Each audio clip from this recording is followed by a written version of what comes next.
Death never came at convenient times. Landon Weil had already spread himself thin taking care of his own cattle, and now that his neighbor Cal Benton had passed away, Landon would most likely have to help out with his cattle as well. Landon owed him that much. The man had been a surrogate grandfather to him for as long as he could remember. Landon drove his pickup truck to the front of Cal's house. No, Landon realized with a pinch of pain. He had to stop thinking of it as Cal's place. This house and the Coyote Glen Ranch belonged to the Bentons now.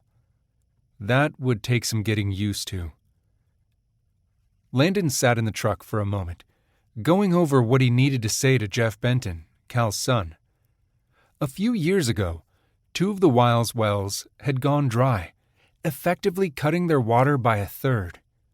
Some ill-thought-out state regulations made it illegal to drill new wells, so Cal had given them access to his front 2 wells.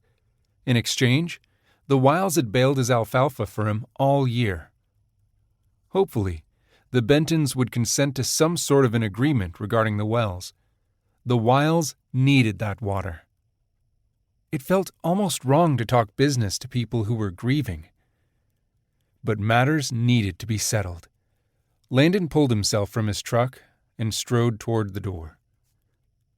Cal's dog, a black and white border collie named Missy, trotted up to greet him. The dog was all tail wags and bounce, probably glad to see a familiar face. Landon petted her and gave her an extra few moments of scratching behind the ears.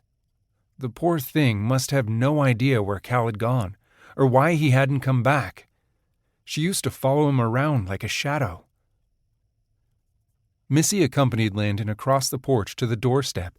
He wondered if Cal's family was letting the dog inside at all. Some folks thought dogs belonged outside. Landon gave her one more scratch before knocking. After a few moments, the door swung open, revealing a woman with long, strawberry blonde hair and pale green eyes. A pair of black jeans and an emerald green top hugged her curves. Kate Benton had turned into a beautiful woman. Perhaps he shouldn't be too surprised. When he'd last seen her at her grandmother's funeral 6 years ago, she'd been a pretty 16-year-old girl, the sort that gave off the impression of a fawn, doe-eyed and innocent. Kitty? The nickname hardly seemed to fit her anymore. Well, you've grown up. So they tell me. Her expression was reserved, too distant. She either didn't recognize him, or she was still holding a grudge from the last time she'd stayed with her grandparents. He held out a hand to shake hers. In case you don't remember me, I'm Landon from the While Away Ranch. She gave him her hand with a wry smile. I know who you are. You haven't changed that much. So, the grudge then. Good thing his business would be with her father and not her. Missy circled Kitty's legs, asking for attention. She patted the dog but kept her gaze on Landon. What can I do for you, Mr. Weil? He was Mr. Weil now. Apparently, spending summers as neighbors while she stayed on her grandparents' ranch wasn't enough to put them on a first-name basis. Call me Landon, he couldn't help but add. I'm sure it's nicer than some of the names you've called me. The phrase earned him a real smile. If you only knew. I can imagine. She didn't invite him in, just politely regarded him. But then he'd never told her why he was standing on her doorstep. I came to offer my condolences and see if there's anything my family can do for yours.